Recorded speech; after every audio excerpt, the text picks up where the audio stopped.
سب سے پہلے آپ کو بتائیں کہ پی ٹی آئی مذاکراتی کمیٹی کی بانی سے 1.5 گھنٹہ طویل ملاقات ہوئی ہے۔ عمر ایوب، اسد قیصر، صاحبزادہ حامد رضا، علامہ ناصر عباس شامل تھے۔ اس کا جو وفد تھا اس میں اور وزیر اعلیٰ خیبر پختونخوا امین گنڈا پور بھی بانی پی ٹی آئی سے ملے ہیں۔ ترجمان پی ٹی آئی مذاکراتی کمیٹی صاحبزادہ حامد رضا نے میڈیا سے گفتگو کرتے ہوئے یہ بتایا کہ بانی کی طرف سے گائیڈ لائن جاری کی گئی ہیں، غیر جانبدار جج کی سربراہی میں کمیشن بنایا جائے۔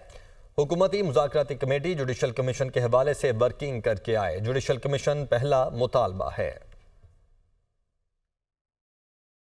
خان صاحب کی طرف سے بھی جو گائیڈ لائنز ہیں وہ جاری کی گئی ہیں۔ ایک ایسا غیر جانبدار کمیشن تشکیل دیا جائے جو ذمہ داران کا تعین کر سکے۔ ہم کسی بھی غیر جانبدار جج کی بات کر رہے ہیں جو اس کو لیڈ کرے کمیشن کو۔ انہیں یہ انٹیمیٹ کر دیا جائے گا کہ اب آپ جوڈیشل کمیشن کے حوالہ سے اپنی ورکنگ کر کے آئیں۔ ہمارے جتنے بھی اسیران ہیں جو جیلوں کے اندر ہیں اور جو اسیران ملٹری کورٹ کے اندر تھے، ان کو جس ظلم و ستم کا نشانہ بنایا گیا، ان کو جس ٹارچر کا نشانہ بنایا گیا، اس کے اوپر بھی خان صاحب نے واضح ہدایات جاری کر دی ہیں۔ اور اگر جوڈیشل کمیشن نہیں بنتا تو پھر مذاکرات کا سلسلہ آگے نہیں چل سکے گا۔ ہماری فائنل ڈیٹ 31 جنوری ہی ہے جو کٹ آف ہے۔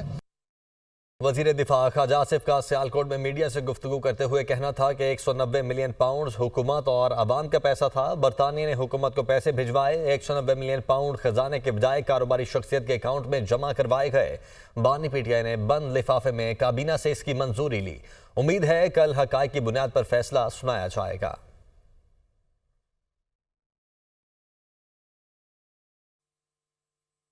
190 ملین پاؤنڈ جو سرکار کے پیسے تھے، پاکستانی عوام کے پیسے تھے، وہ نیشنل کرائم ایجنسی جو برٹن کی ہے اس نے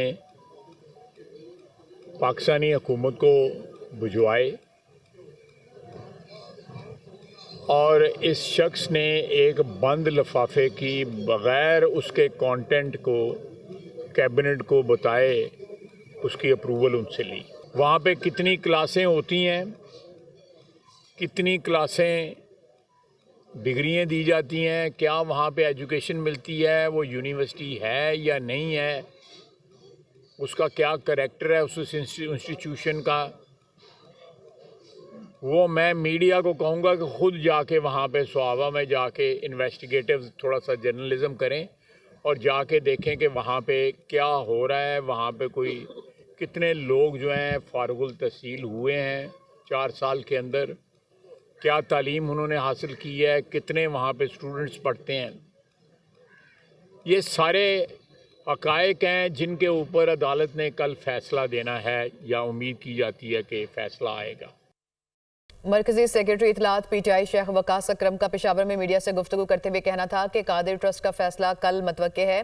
فیصلہ بار بار کیوں ڈیلے کیا جاتا ہے؟ جوان بزرگ بچے اس کیس پر نظریں جمائے بیٹھے ہیں۔ 190 ملین پاؤنڈ کا فیصلہ مزید مؤخر نہ کیا جائے۔ کرم میں 166 بنکر موجود ہیں جس کی مسماری کے لیے کام ہو رہا ہے۔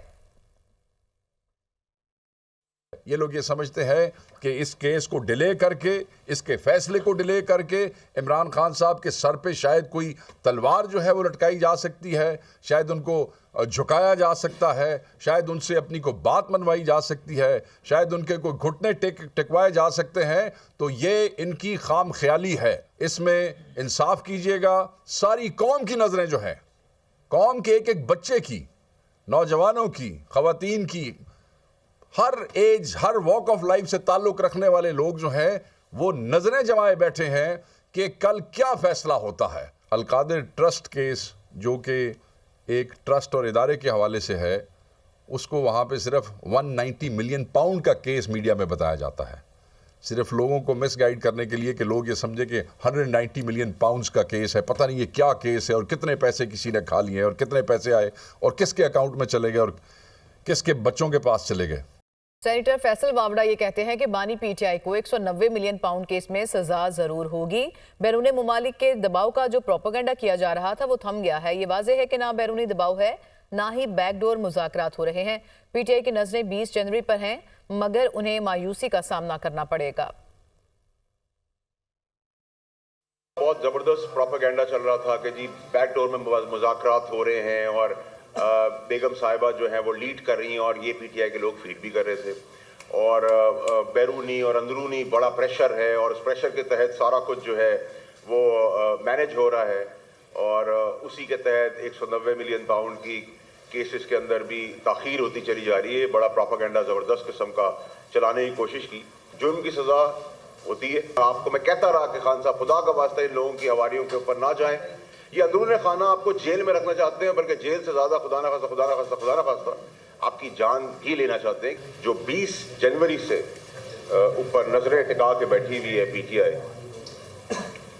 میرے خیال سے ان کو ادھر بہت سخت مایوسی ہونے والی ہے اور پاکستان کو بہت زبردست قسم کی کامیابی ہونے والی ہے. بندوق لاٹھی پاپولرزم کے بعد اب کشکول لے کے در کی بھیک مانگ رہے ہیں. لکیلی فارچونیٹلی ہمیں ایک سپہ سالار ملے چیف کی بدولت, ایک بیک ڈور ڈپلومیسی کے تحت ایک اچھا پاکستان کے لیے چیز ہونے جا رہی. ان کی بدولت, ان کی بیک ڈور ڈپلومیسی کے تحت پاکستان ایک وائبرنٹ خطے میں نظر آنا شروع ہونے والا ہے. آپ کو نظر آئے گا منڈے آنورڈ آپ کو پاکستان کے لیے بہت بہتریاں نظر آئیں گی. Welcome back. مسلم لیگ نون کے رہنما سینیٹر طلال چودھری اس وقت گفتگو کر رہے ہیں. ملین کا یہ جو کیس ہے یہ 2018 میں برطانوی حکومت کے ادارے این سی اے نے اس پر تحقیقات شروع کی. این سی اے نے پاکستان کی ایک لینڈ ڈیولپر کے خلاف 190 ملین انڈکلیئرڈ ایسٹ کے طور پر انکوائری شروع کی. وہ انکوائری جب ہوتی رہی اس وقت 2018 سے ہی پاکستان کی حکومت میں وہ رابطے میں آ گئے.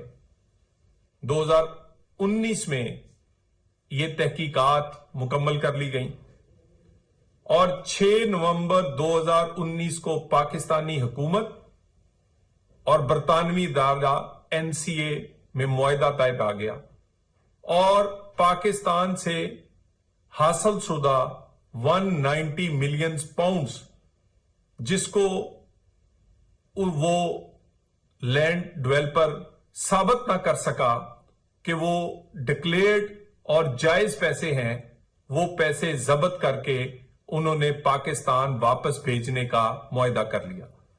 وہ پیسے جو پاکستان سے ہی لوٹے گئے وہ پاکستان کے ہی خزانے میں واپس دینے کا معاہدہ برطانوی حکومت کے ساتھ پاکستان کی حکومت نے 6 نومبر 2019 کو کر لیا. اس کے بعد 29 نومبر کو یہ پیسوں کی پہلی قسط سپریم کورٹ کے اکاؤنٹ میں آ گئی اور 3 دسمبر 2019 کو پہلی دفعہ اس کا ایک بند لفافے میں معاہدہ کابینہ کے سامنے پیش کیا گیا. یعنی 2018 سے جس پر تحقیقات جاری تھی, برطانوی حکومت اور پاکستان کی حکومت کے درمیان رابطہ تھا, اس کو چھپایا گیا, پھر معاہدے کو چھپایا گیا اور پھر وہ پیسے جو پاکستان کے خزانے میں آنے تھے وہ اسی کمپنی کو جو جرمانہ سپریم کورٹ میں کیا گیا تھا اس کے جرمانے کی رقم اسی کے اکاؤنٹ میں بھیج دی گئی. یعنی ایک جیب سے نکالی گئی, دوسری جیب میں اسی فرم کے اسی لینڈ ڈیولپر کے دوسری جیب میں ڈال دی گئی. اس کے بعد یہ بات یہاں ختم نہیں ہوئی. اسی دوران جب 2018 سے لے کر یہ تحقیقات جاری تھی, پس پردہ اس وقت شہزاد اکبر برطانیہ میں وہ ملک ریاض کو ملتے ہوئے پائے گئے. ملک ریاض سے ملنے کی ویڈیو میڈیا پر نشر ہو گئی. اس میں بھرے بیگ برطانیہ میں ہی میٹنگز کے بعد ایک دوسرے کو دیتے ہوئے تصویریں شائع ہو گئی, لیکن اس وقت بھی کوئی نہ بولے, اس لیے کیونکہ بانی پی ٹی آئی اور ان کی اہلیہ اس پورے کے پیچھے شامل تھی. اسی وجہ سے وہ معاہدہ بند لفافے میں پیش کیا گیا کابینہ کے سامنے. اسی وجہ سے 2018 سے شروع ہونے والی تحقیقات کو چھپایا گیا اور 3 دسمبر 2019 کو کابینہ کو بتایا گیا جب پیسے بھی پاکستان آ چکے تھے اور یہ تحقیقات مکمل ہوئے بھی بہت عرصہ گزر چکا تھا. اس کے عوض جب یہ 2018 اور 19 کے درمیان یہ تحقیقات ہو رہی تھی اور یہ پتا تھا کہ یہ پیسے ناجائز ہیں اور یہ پاکستان کو واپس منتقل ہوں گے، اسی دوران جس آدمی کے خلاف تحقیقات ہو رہی تھی ملک ریاض، اس سے بیک ڈور رابطے کیے گئے۔ 240 کنال زمین زلفی بخاری اور فرا گوگی کے نام منتقل کی گئی۔ صرف زمین منتقل نہیں کی گئی، وہاں پر بلڈنگ بنانے کا آغاز کیا گیا۔ وہاں اس زمین کو ایک بہترین سڑک بنا کر مین سڑک کے ساتھ جوڑا گیا۔ اس قیمتی زمین کو